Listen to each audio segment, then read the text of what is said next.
오늘 말씀의 제목은 때로는 귀머거리가 되어라 누구도 모도를 정상에 서리라.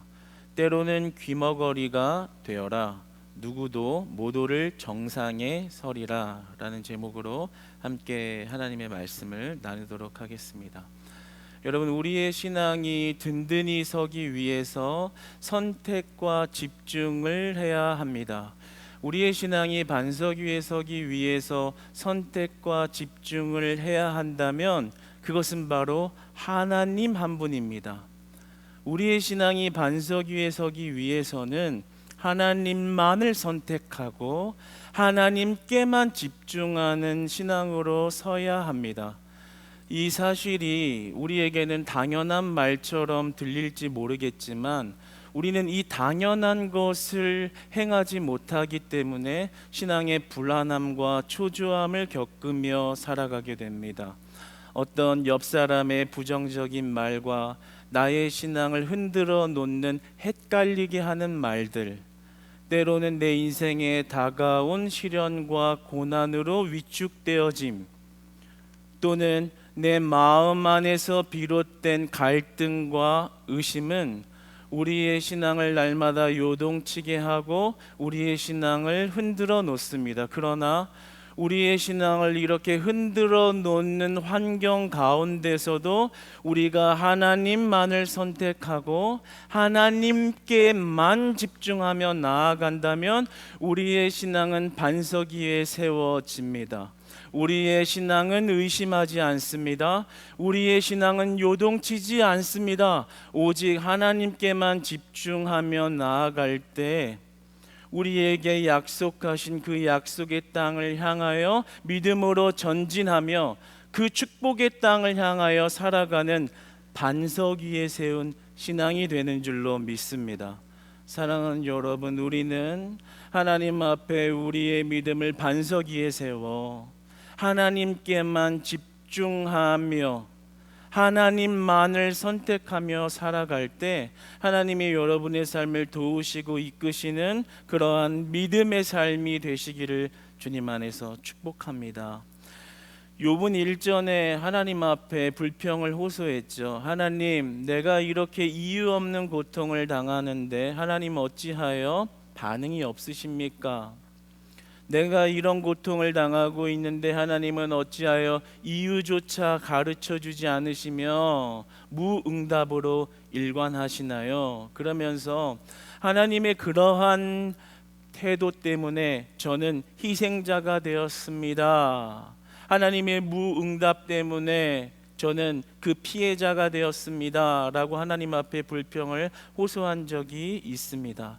그 말을 꼬집어서 이제 엘리후가 이제 지난주에는 서론을 열었고 오늘은 본론 4가지 중에 첫 번째 본론을 열어가는데 그 욥의 잘못을 꼬집어내어 반박하며 이렇게 말하는 겁니다. 하나님은 인간에게 무응답하시는 분이 아니다 라고 욥에게 반박을 합니다.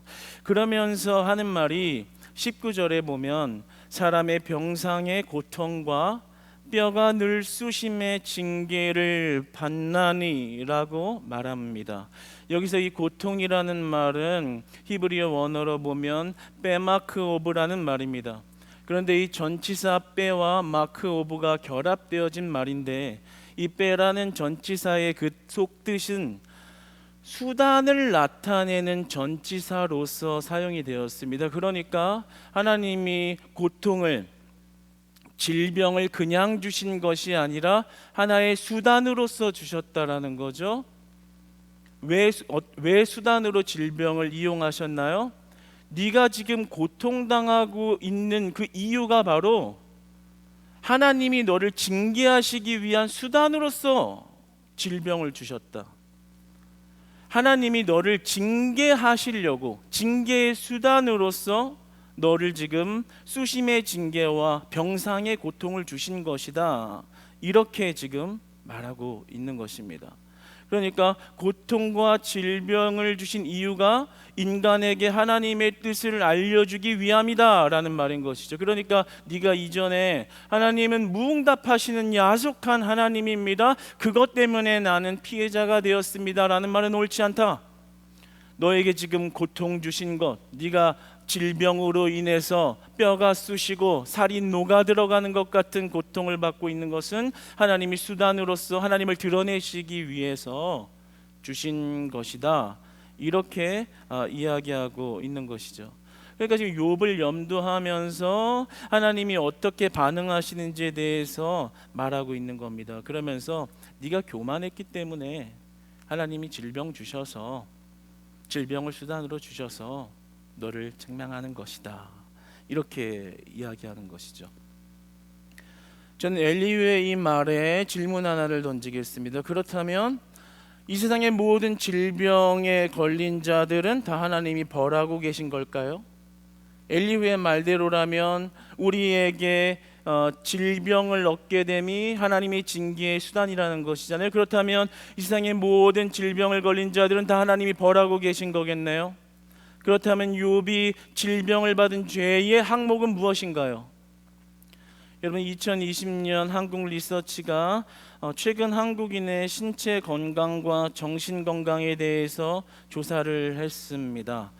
질문이 그거예요. 작년 대비해 여러분의 신체 건강이 좋아졌나요? 라는 질문인데, 작년 대비 올해 좋아졌다라고 응답한 사람이 9%, 아니다, 몸 건강이 매우 나빠졌다라고 말한 사람이 35%, 정신 건강의 경우에 좋아졌다라고 말한 사람이 9%, 정신 건강이 오히려 더 나빠졌다라고 말하는 사람이 24%로 응답을 했습니다. 그러니까 작년에 비해서 신체와 정신 건강 모두가 훨씬 더 나빠졌다라고 말하는 사람들이 많다라는 거죠. 그러면 작년 대비해서 질병을 얻고 몸이 안 좋아진 사람들은 지금 다 하나님이 뭔가 그 질병을 수단으로 주면서 징벌을 하시고 뭔가 말하고 있는 걸까요? 다시 질문해 보겠습니다.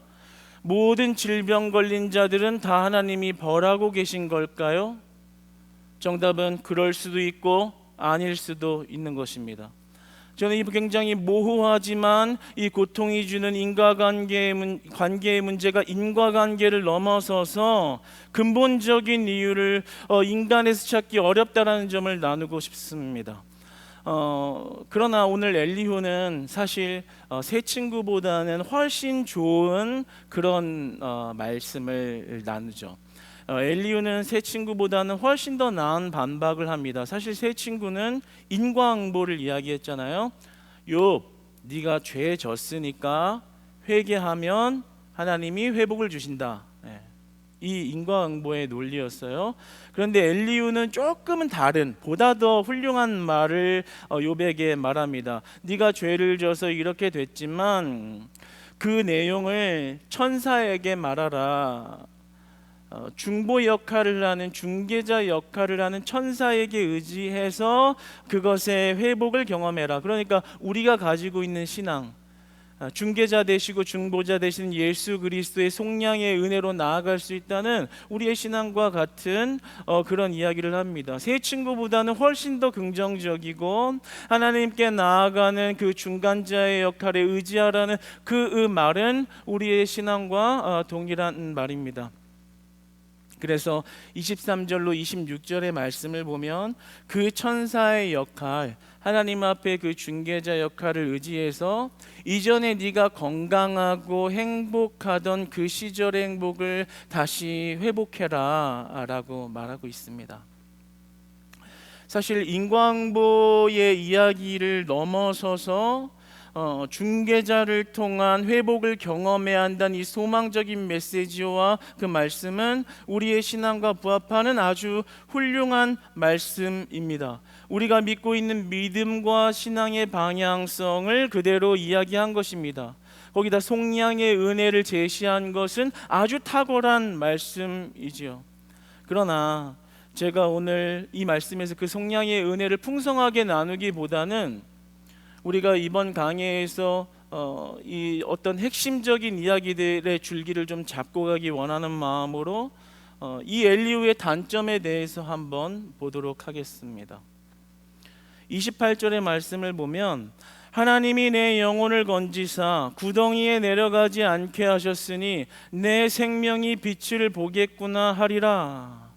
소망의 비전을 제시해 주십니다. 네가 이렇게 몸의 질병의 고통을 받고 있지만 네가 중개자를 통하여서 회복이 된다면 너의 고통이 고통만은 아닌 것이다. 이렇게 이야기하는 거죠. 고통이 유익이 될 수 있는 것이다 라는 그런 의미를 전제하고 말하고 있는 것입니다. 그런데 우리가 이 속량의 은혜라는 것을 말했다라는 것에서는 굉장히 큰 은혜와 소망적인 비전과 메시지를 받아들일 수 있지만 무언가 충분하지 않음을 느끼게 됩니다. 왜냐하면 결국에는 새 친구와 똑같은 말을 했기 때문이죠. 네가 죄져서 네가 지금 벌 받는 거야.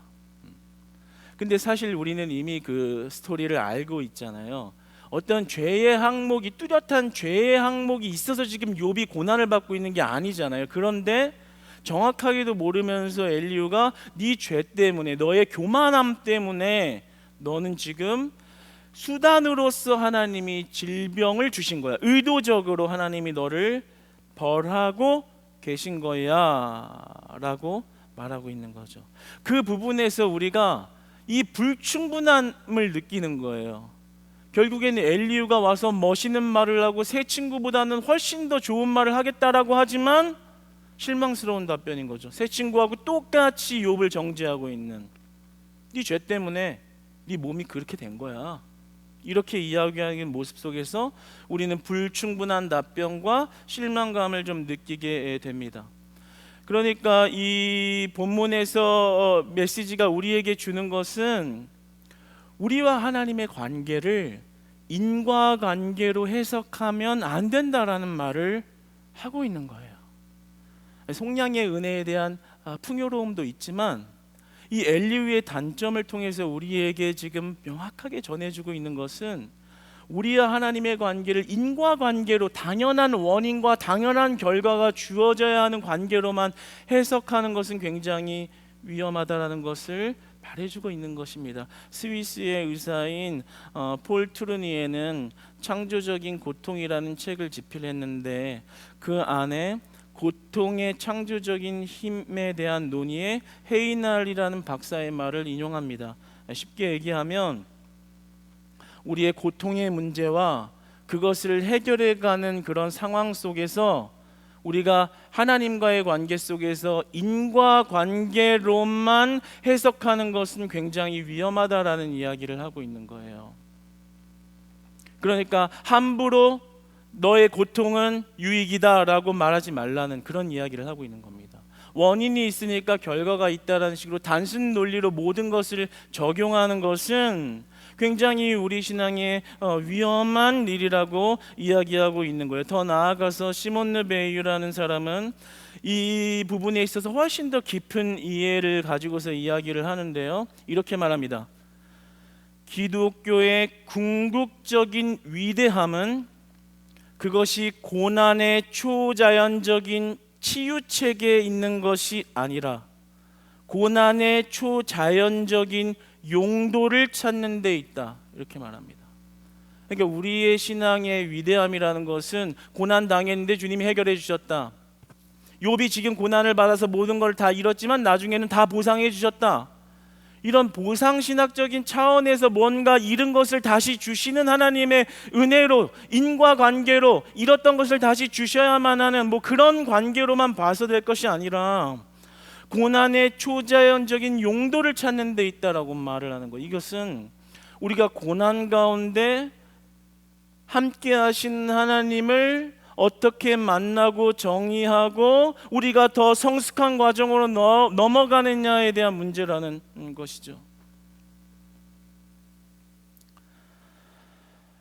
엘리후는 아무리 좋은 말을 했지만 어쨌든 또다시 새 친구와 같은 말을 하면서 욥을 참 마음 아프게 합니다.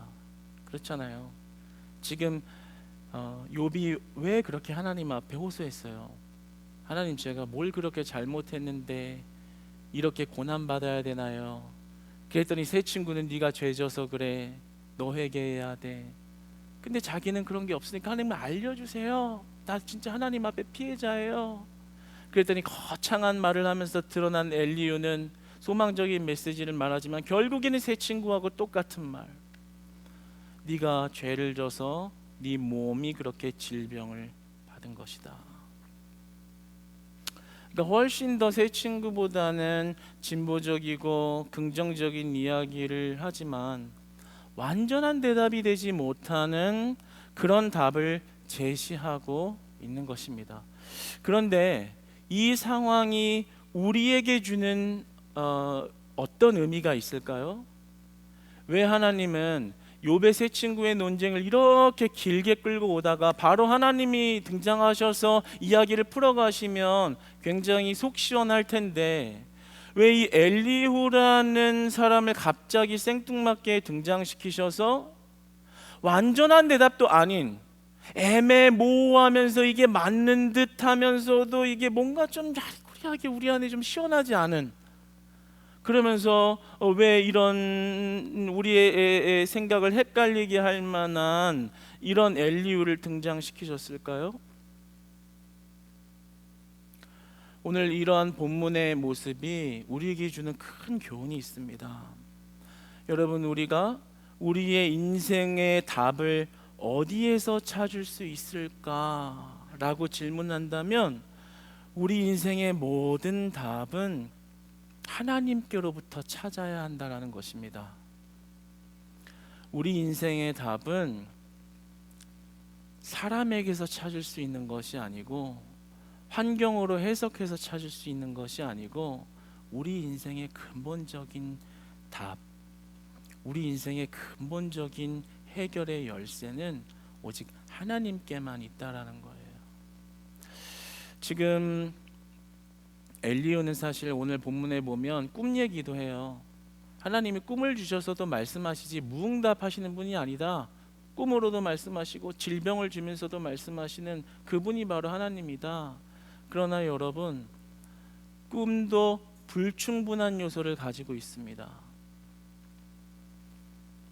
그럴 수도 있고 아닐 수도 있는 요소가 있다라는 거예요. 그렇잖아요. 우리 주변에서 그런 분들 많아요. 내가 환상 봤다. 너 내일 물을 조심해라. 불이야. 불을 조심해야 된다. 그 말 들으면 괜히 무서워요. 막 가스불도 못 켜겠고, 괜히 막 수영장도 못 가겠고, 막 물만 들어도 막 괜히 막 머리털이 막 삐죽삐죽 서고.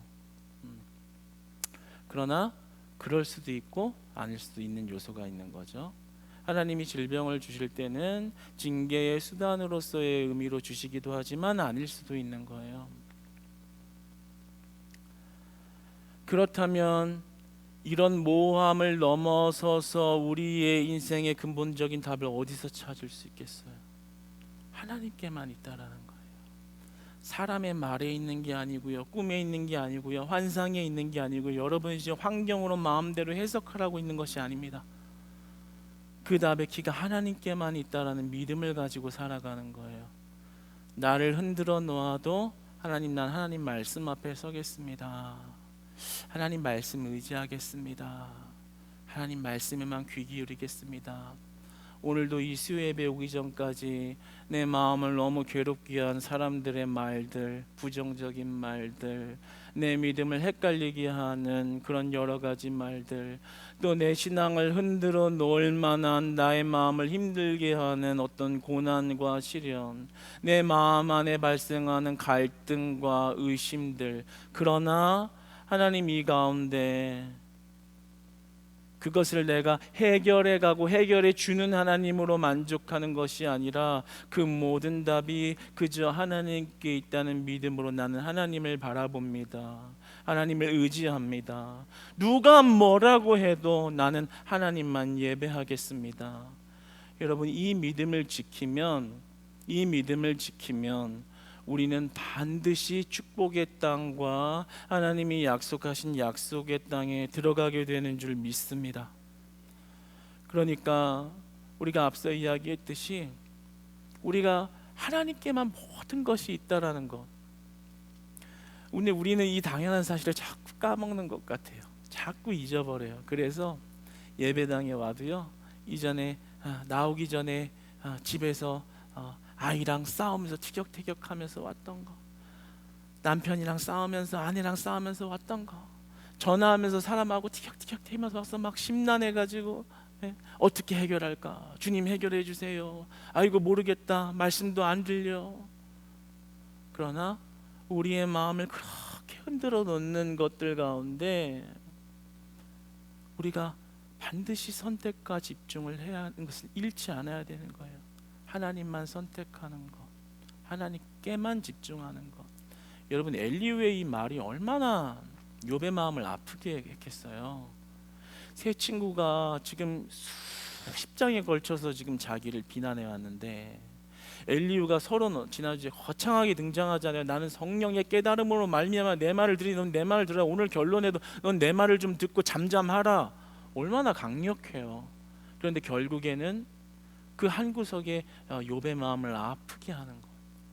너 네 죄 때문에 네가 지금 이렇게 욕창이랑 몸과 마음이 다 망가진 거 다 하나님이 널 징계하시는 거야. 옆 사람의 말이 엘리후 같은 옆 사람의 말이 여러분 위로해 준다고 하면서 소망의 메시지를 전하지만 진짜 아픈 마음을 쿡쿡쿡 쑤시는 그런 옆 사람의 가까운 사람의 말이 여러분의 믿음을 휘청휘청 흔들리게 하고, 말로는 위로와 소망의 메시지를 전해주니까 고맙다고는 말하고 싸우지는 못하지만 뒤돌아서서 너무나도 야속하고 고통스럽게 다가오는 그의 뾰족한 말, 그런 것들이 우리의 믿음을 흔들어 놓는다고요. 하나님 앞에 쌓아놓은 믿음을 우르르르 와르르르 무너뜨릴 때가 많다고요. 그러나 여러분, 오늘의 메시지로 위로를 받으시고 앞으로의 믿음의 방향을 더 굳건하게 잡으시기를 바랍니다. 뭐라고 말하는 거예요? 그런 엘리후, 소망적인 메시지를 전하는 엘리후도 온전한 답은 제시해 줄 수 없다라는 걸 보여주는 거예요. 사람의 말에는 한계가 있다라는 거예요. 오직 하나님만 완전하시고 하나님만 오류가 없으시고 하나님만 신실하시니까 너희는 사람 바라보지 말고 하나님만 바라보라. 하나님만 의지하라. 하나님께만 집중하라. 그 말씀을 우리에게 주시고 계신 것입니다. 그러니까 사람에게 너무 실망하고 사람에게 너무 마음 쓸 필요 없어요. 그냥 하나님께만 붙어 계시고 하나님께만 의지하시면서 신앙생활 하시기 바랍니다. 여러분, 마음이 아무리 혼란스러워도요, 이 자리에 앉아서 하나님 앞에 마음속으로 고백하세요. 하나님, 이 예배 시간에 하나님이 나에게 뭐라고 말씀해 주시고 싶은지가 들리게 해주세요. 비록 아까 전에 제가 막 중간에 여러분들에게 설명 잘하려고 막 어려운 학자들의 말을 막 이렇게 하면서 이게 뭔 말이야, 너무 어렵네라고 하지만, 그래도 그 가운데 하나님, 내가 오늘 하나님이 나에게 주시고자 하는 하나님의 음성과 은혜의 말씀이 들려지도록 내 마음을 옥토밭되게 하시고 내 길을 활짝 열어주셔서 오늘 나에게 주시고자 하는 그 은혜의 꼴을 받아 먹고 돌아갈 수 있게 해주세요. 먼저 그 나라와 그 의를 구하라. 반드시 주실 것이라. 우리가 다른 것에 집중하기보다 하나님께만 답이 있다라고 집중하며 나아가면요, 반드시 그 길을 걷게 하세요. 그 생명길을 걷게 하신다고요. 그 하나님이 여러분의 믿음을 붙잡아 주신다고요. 그것으로 풍요함을 느끼면 그 어떤 풍요로움이 여러분을 대신하지 못하고 그 어떤 가시 같은 말들도 여러분의 마음을 상하게 하지 못함을 믿으시기 바랍니다. 여러분, 오늘 제가 제목을 이렇게 줬잖아요. 때로는 귀머거리가 되어라. 누구도 못 오를 정상에 서리라. 장스안이라는 사람이 나를 이기는 힘, 평상심이라는 책을 지었는데요. 그 중에 한 개구리 이야기를 이렇게 합니다. 그 얘기가 뭐냐면, 개구리들이 이렇게 모였대요. 개구리들이 모여서 높이 오르기 시합을 했다는 겁니다. 도착 지점은 아주 높은 돌탑 꼭대기입니다. 그래서 저 꼭대기에 먼저 올라가는 개구리가 승리하는 것이다 라고 내기를 하고 서로 이제 올라가기 시합을 펼친 거예요. 그래서 이렇게 올라가는데 누구도 그 돌탑에 오르지를 못하는 거예요. 그러면서 자꾸 올라가다 떨어지니까 주변에서 구경하던 개구리들이 수군거리기를 시작합니다. 아무도 저 높은 곳에 이르지 못할 거야. 에이, 아무리 도전해도 우리는 불가능해. 야, 차라리 불가능하니까 야, 올라가지 마라. 그냥 내려와. 우리는 할 수 없어. 라는 식으로 부정적인 소리를 이렇게 하는 거예요. 그래서 올라가던 개구리들이 그 말을 듣고 마음이 무너져서 그냥 내려오기도 하고 아예 올라가기를 포기해버린 개구리들이 속출하기 시작한 겁니다. 그런데 갑자기 이상한 개구리 한 마리가 등장했어요. 이상한 녀석이 하나 등장해가지고 힘들거나 지치는 모습을 보이지 않고 꼭대기까지 묵묵하게 올라가는 거예요. 영차, 영차, 영차. 맞나? 이러면서 이건 없는 건데 그냥 지어냈어요. 막 그러면서 올라가는 거예요. 그러면서 올라갔는데 그렇게 해서 1등을 차지한 겁니다. 결국에는 돌탑에 올라간 거죠. 그랬더니 이제 그런 개구리가 이제 내려와서 주변 개구리들이 이렇게 물어보는 거예요. 어떻게 아무도 못 올라갔는데 어떻게 그렇게 그 돌탑에 올라갈 수 있었니? 라고 물으니까 개구리가 아무런 대답이 없는 거예요. 그 이유는 그 개구리가 귀머거리였기 때문입니다. 그래서 주변에 부정적인 소리가 들리지 않고 계속 가면 끝내 갈 수 있을 거라는 믿음을 가지고 올라갔던 것 뿐이었습니다. 그러면서 이 장스안이라는 작가는 개구리 이야기를 통해서 우리의 신앙을 빗대어 이렇게 말합니다. 누군가가 당신에게 상황이 악화하여 당신의 꿈을 이룰 수 없다고 말할 때는 차라리 귀를 막고 귀머거리가 되어라. 하나님의 뜻과 약속을 붙들고 계속 가라. 어려운 현실 앞에 절대로 실망하지 마라. 주변 사람들의 말과 환경에 너무 신경 쓰지 마라 라고 우리에게 신앙으로 권면을 합니다. 여러분, 우리의 현실의 상황과 주변의 말로 신앙생활하지 마시고 하나님의 말씀을 신뢰함으로, 그 말씀을 의지함으로, 그 말씀을 믿음으로 마치 이 귀머거리 개구리처럼 때로는 사람의 말 듣지 않겠습니다. 그냥 귀를 닫겠습니다. 그러나 하나님의 말씀에는 귀를 열고 마음을 열고 내 몸을 하나님께 드려 그 하나님만을 의지하며 나아가겠사오니 하나님이 책임져 주시옵소서. 그 개구리를 귀머거리 개구리가 돌탑 꼭대기에 올라간 것처럼 우리를 힘들게 하는 어떤 상황 가운데서도 우리가 하나님께만 집중하며 나아간다면 결국에는 우리에게 약속하신 그 축복의 땅을 들어가게 하시는 하나님의 은혜가 우리의 삶을 붙드실 줄 믿습니다. 붙드실 줄 믿습니다. 우리 한번 같이 기도했으면 좋겠습니다. 하나님, 주님 앞에 간절하게 기도합니다. 내가 이제는 하나님만 의지하는 신앙으로 우뚝 서도록 하나님 나를 도와주시옵소서. 사람의 말 의지하거나 환경 의지하거나 그리고 하나님 내 마음의 갈등으로 주님 앞에 서지 않기 원합니다. 모든 답이 완전하신 하나님께 있다는 것, 그거 하나 믿으면서 살아가겠사오니 때로는 나를 귀머거리로 만드셔서 하나님의 말씀만 들리는 귀머거리 되게 하셔서 내 인생의 모든 문제의 답을 하나님께로부터 찾아내는 은혜의 삶이 되도록 나를 다스려 주시옵소서. 우리 한번 같이 기도하며 나아갑시다. 사랑의 하나님 아버지, 하나님만 의지하는 신앙으로 살기 원합니다. 그 어떤 말도 그 어떤 상황도 우리에게 온전한 답이 될 수 없습니다. 오직 우리의 온전한 답이 되어주시는 하나님이 우리의 전부임을 고백합니다. 어떤 어려운 상황과 환경 가운데서도 하나님을 바라보고 또 어떤 힘든 고난과 시련이 닥쳐 또 하나님을 의지하고 하나님만 의지하면서 나아갈 때 내 안에 불평과 의심과 걱정과 질병을 치유하시고 회복하시고 결국에는 약속하신 땅을 온전히 들어가게 하시는 하나님의 붙드심이 우리 사랑하는 크리스찬 교회 모든 영적 식구들 가운데에 충만하게 하나님 허락하셔서 하나님 우리의 믿음의 여정의 삶이 복되게 하시고, 하나님, 우리가 때로는 답을 찾지 못해 방황할 때도 하나님이 답이라고 말씀해 주시는 은혜가 우리를 붙드셔서 하나님께 붙들려 살 때 결국에는 그 꼭대기에, 그 정상에, 그 천국에 이를 때까지 우리를 인도하시는 하나님의 은혜로 날마다 우리를 이끌어 주시옵소서. 마음에 하나님 아버지 평안을 주시고 그 하나님의 약속을 바라보면 모든 불평과 원망이 떠나가게 하시고 하나님께서 주시는 천국의 기쁨으로 우리를 충만하게 하나님 역사하옵소서.